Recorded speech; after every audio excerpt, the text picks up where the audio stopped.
इस लेक्चर में permanent magnet assisted synchronous reluctance motor के बारे में पढ़ेंगे। ये इसके कंटेंट्स हैं।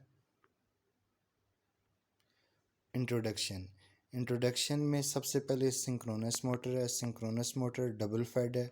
डबल फेड का ये मतलब है कि स्टेटर पे एसी सप्लाई प्रोवाइड करेंगे। एसी सप्लाई प्रोवाइड करने से रोटेटिंग मैग्नेटिक फील्ड प्रोड्यूस होगी और जो रोटर पे वाइंडिंग्स है वाइंडिंग्स को डीसी सप्लाई प्रोवाइड करेंगे। इससे कांस्टेंट मैग्नेटिक फील्ड प्रोड्यूस होगी। रोटर और स्टेटर की मैग्नेटिक फील्ड की वजह से टॉर्क प्रोड्यूस होगा और ये रिवॉल्व करेगा रोटर। इसका जो एडवांटेज ये है कि हम इसमें जो वाइंडिंग्स है रोटर पे इन पे फ्लक्स को कंट्रोल कर सकते हैं एक्साइटेशन करंट से।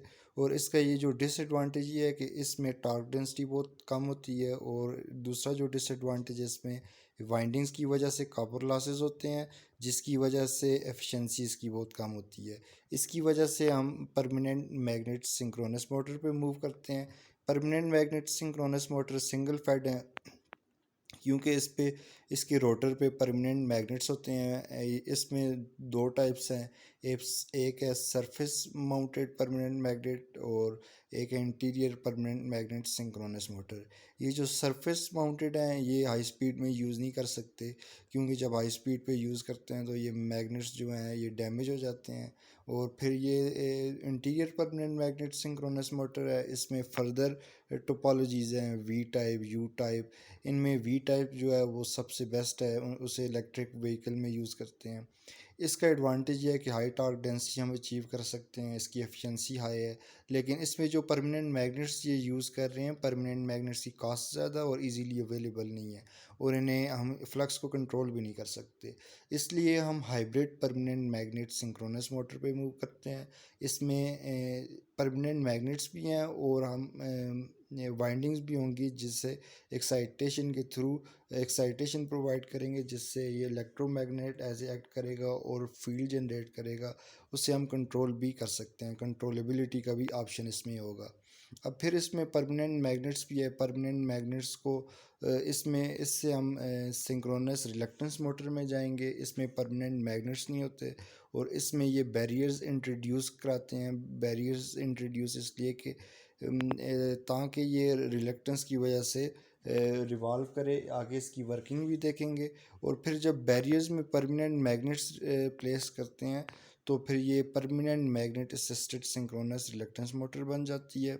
इसके एडवांटेजेस ये हैं कि ये जो सिंपल सिंक्रोनस रिलक्टेंस मोटर है इसका टॉर्क बहुत कम होता है और इसमें पावर फैक्टर भी इसका बहुत कम होता है, जिसकी वजह से हम इसमें मैग्नेट्स प्लेस करते हैं बैरियर्स में ताकि हम हाई टार्क अचीव कर सकें और इसका पावर फैक्टर भी इम्प्रूव कर सकें। आगे इसकी वर्किंग भी देखते हैं।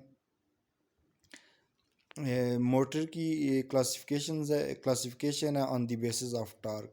मैग्नेटिक टार्क है और रिलक्टेंस टार्क है। मैग्नेटिक टार्क जो रोटर और स्टेटर की मैग्नेटिक फील्ड की इंट्रैक्शन की वजह से टार्क प्रोड्यूस होता है उसे मैग्नेटिक टार्क कहते हैं।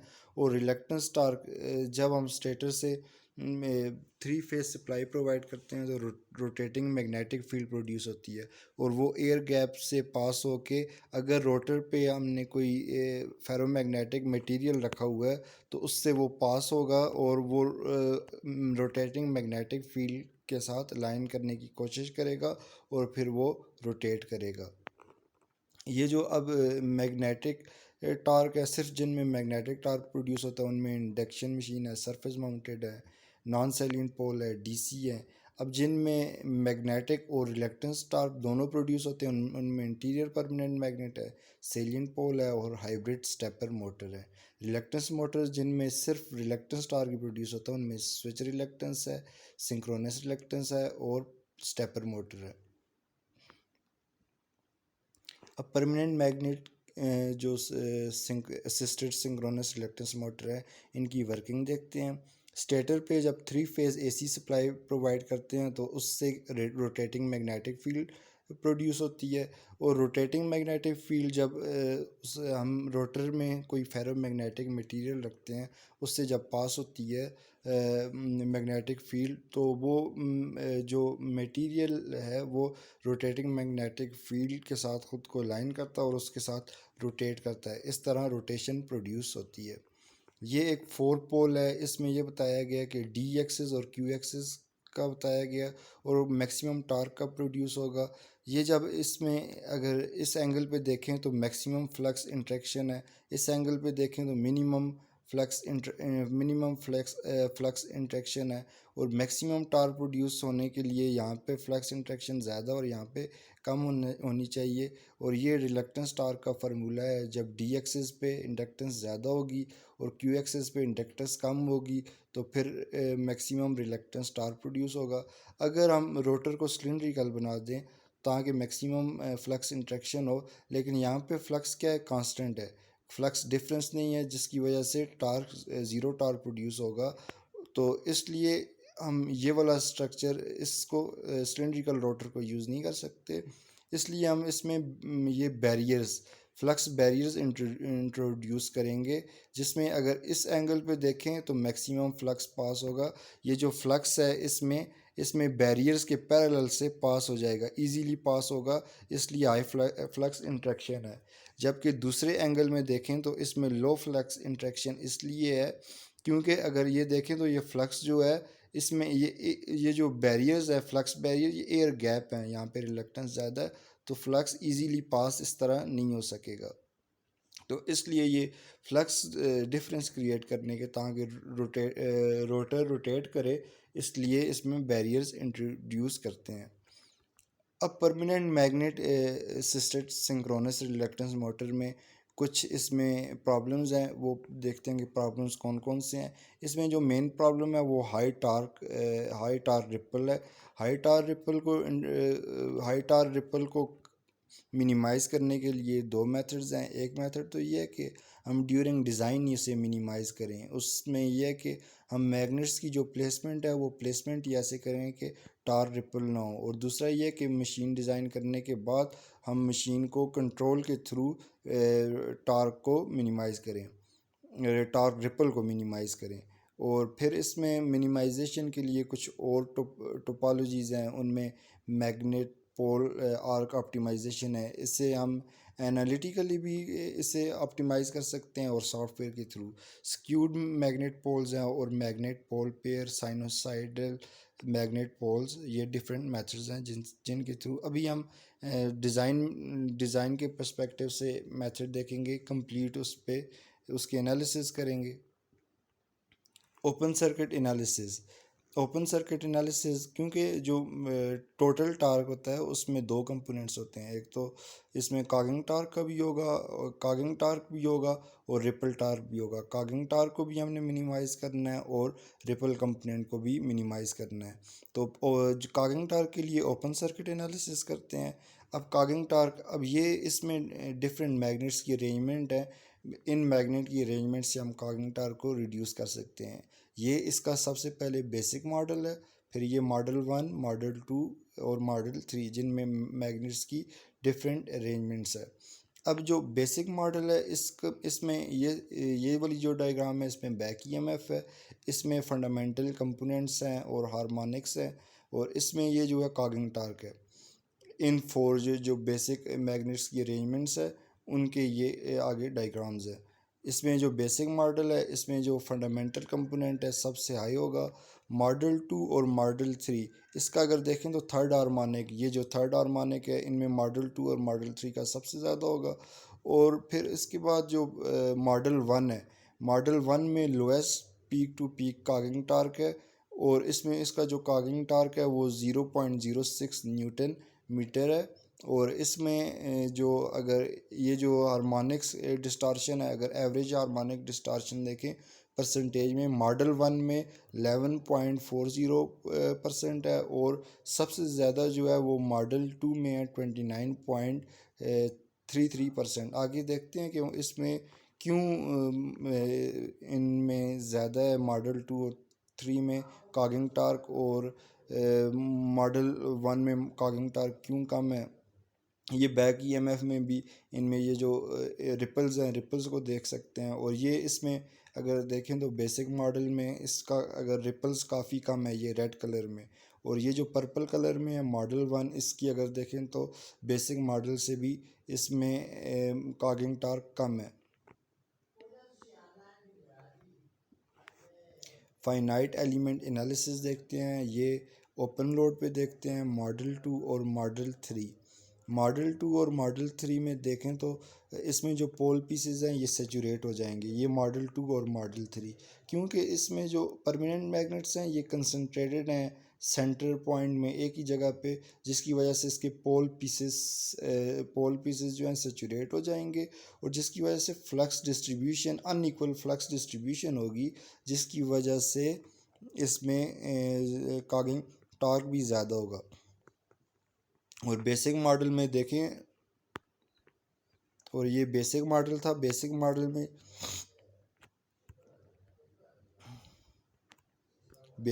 में ये था कि मैग्नेट्स राइट और लेफ़्ट साइड पे इवनली डिस्ट्रीब्यूटेड हैं। तो इसमें यह है कि पोल पीसेस तो इसमें सेचूरेट नहीं होंगे। अगर मॉडल वन को देखें तो इसमें जो मैग्नेट्स हैं राइट साइड, लेफ़्ट साइड और सेंटर पे इवनली डिस्ट्रीब्यूटेड हैं, जिसकी वजह से इस पे जो फ्लक्स की डिस्ट्रीब्यूशन है वो भी इवनली डिस्ट्रीब्यूशन होगी, और उसकी वजह से इसमें कॉगिंग टार्क सबसे कम था। और अब ये लोड ऑपरेशन, पहले तो ओपन ऑपरेशन एनालिसिस थे, अब लोड ऑपरेशन एनालिसिस हैं। लोड ऑपरेशन एनालिसिस में वही फोर मॉडल्स हैं। इसमें जो बैलेंस फ्लक्स लोड ऑपरेशन पे जब एसी सोर्स को कनेक्ट किया, तो उसमें जो मॉडल थ्री है उसमें बैलेंस फ्लक्स डिस्ट्रीब्यूशन है। अब इसका टेबल है, इसमें नो लोड और लोड दोनों पे बैक ईएमएफ भी है, बैक ईएमएफ भी गिवन है इनके, और cogging torque, torque ripple. No load पे हमने कॉगिंग टार्क देखा था, और लोड पे हम टार्क रिपल देखेंगे। नो लोड पे अगर लोड पे देखें तो मॉडल थ्री में, क्योंकि इसमें बैलेंस फ्लक्स डिस्ट्रीब्यूशन है, तो इसमें 17.6 टार्क रिपल है, जो कि सबसे मिनिमम है, और मैक्सिमम बैक ईएमएफ है, और वो बैक ईएमएफ 156.25 है। और इसमें टार्क देखें तो 11.83 है, और जो बेस्ट मॉडल है वो इसमें मॉडल थ्री है। और मॉडल वन के अगर देखें तो मॉडल वन में पहले कॉगिंग टार्क तो इसमें मिनिमम था, वो 11 पॉइंट, वो कॉगिंग टार्क इसमें 65.45 है, और टोटल हार्मोनिक डिस्टार्शन है वो 11.40 है, जो कि सबसे मिनिमम थी। लेकिन अगर लोड ऑपरेशन इसके देखें तो इसमें टार्क रिपल 30.8 जो कि मैक्सिमम है, और इसमें टार्क जो है वो टार्क भी मिनिमम है, और बैक ईएमएफ भी कम है। तो इससे हम ये देख सकते हैं कि कॉगिंग टार्क और टार्क रिपल में आपस में कोई रिलेशनशिप नहीं है। अब जो मॉडल थ्री बेस्ट मॉडल था उसे फर्दर ऑप्टिमाइज़ करके उससे मैक्सिमम बैक ईएमएफ और रिपल्स को और कम करने की कोशिश करते हैं। उसके लिए ये ऑप्टिमाइजेशन का ये प्रोसेस है, और इसमें सबसे पहले ऑब्जेक्टिव फंक्शन है। ऑब्जेक्टिव फंक्शन में हमारा मेन एम ये है कि इलेक्ट्रोमैग्नेटिक टार्क, क्योंकि इसमें रिलेक्टेंस टार्क भी प्रोड्यूस हो रहा है और परमानेंट मैग्नेट की वजह से भी टार्क प्रोड्यूस हो रहा है, तो ये जो टोटल टार्क है वो इलेक्ट्रोमैग्नेटिक टार्क वो मैक्सिमम हो, और ये जो इसमें बैक ईएमएफ है बैक ईएमएफ मैक्सिमम हो, और टार्क रिपल मिनिमाइज हो। कंस्ट्रेंट्स ये हैं कि ये जो पहले भी हमने डिफरेंट टोपोलॉजीज देखी हैं उनमें भी जो मैग्नेट्स का वॉल्यूम है सब टोपोलॉजीज में सेम है, सिर्फ अरेंजमेंट डिफरेंट थी। इसके में मैग्नेट वॉल्यूम सेम होगा, यही रहेगा। और बैक ईएमएफ क्योंकि 156 हम ऑलरेडी अचीव कर सकें, हमने अचीव किया, तो इसका जो बैक ईएमएफ है वो 155 से ग्रेटर होना चाहिए, रिपल्स 15% से कम होनी चाहिए, और इलेक्ट्रोमैग्नेटिक टार्क 11.8% से ज़्यादा होना चाहिए। और डिज़ाइन वेरिएबल जिनको वेरी करके ऑप्टिमाइजेशन करेंगे, ये इनकी लिमिट्स है। ये जैसे x1 है वो लेस देन होना चाहिए 4.5 मिलीमीटर से, और ग्रेटर होना चाहिए 2. 2 मिलीमीटर से। x2 जो है ये डिस्टेंस बिटवीन ये horizontal distance between two magnets है। x3 लेंथ है मैग्नेट्स की। x2 दो मैग्नेट्स के दरमियान वर्टिकल डिस्टेंस है। ये मॉडल 3 जो हमने पहले प्रपोज किया था, और ऑप्टिमल मॉडल 3 जो प्रपोज था और आफ्टर ऑप्टिमाइजेशन उनके अगर देखें तो टार्क 11.83 से इंक्रीज़ होके 11.95 हो गया, और टार्क रिपल डिक्रीज़ होके 17 से 11.25, और बैक ईएमएफ इंक्रीज़ होके 156 से इंक्रीज़ होके 156.93 हो गया। अब इसमें एक और हम देखते हैं कि जिसमें टार्क को कैसे इम्प्रूव किया जा सकता है। ये इसमें कन्वेंशनल मेथड का रोटर है, और ये प्रपोज मेथड का रोटर है। कन्वेंशनल मेथड में देखें तो इसमें ये जो बैरियर्स है, बैरियर्स में मैग्नेट्स को प्लेस करते हैं। जो प्रपोज मेथड है इसमें बैरियर्स के बजाय बल्कि रोटर के इनसाइड, रोटर के अंदर मैग्नेट्स को वी शेप में प्लेस किया। ये इसमें ये मैग्नेट्स हैं, और ये इसमें मैग्नेट्स, इसमें तो है जो मैग्नेट्स थे बैरियर्स के अंदर थे, इसमें बैरियर्स के अंदर नहीं है बल्कि मैग्नेट्स रोटर के अंदर हैं। इसमें अगर कन्वेंशनल में देखें तो ये जो रेड है ये रिलक्टेंस टार्क है, ये परमानेंट मैग्नेट टार्क है, और ये जो डॉटेड लाइन है ये रिलक्टेंस टार्क है। ये डिफरेंट एंगल पे इनके मैक्सिमम पॉइंट है, डिफरेंट एंगल, जिसकी वजह से टोटल टार्क कम है। अगर इसमें जो प्रपोज मेथड में देखें तो इसमें ये जो रिलक्टेंस टार्क है और ये जो परमानेंट मैग्नेट टार्क है ये दोनों मैक्सिमम सेम एंगल पे है, 90 डिग्री पे। तो इससे ये जो टोटल टार्क है वो मैक्सिमम है, इससे टोटल टार्क इंक्रीज हो जाएगा। ये जो इसमें देख सकते हैं कि ये जो इसका रिलक्टेंस टार्क है ये पॉइंट शिफ्ट होके तो इसमें 90 डिग्री पे जहाँ पे परमानेंट मैग्नेट टार्क मैक्सिमम था वहाँ पे आ गया, जिससे टोटल टार्क इंक्रीज हो गया।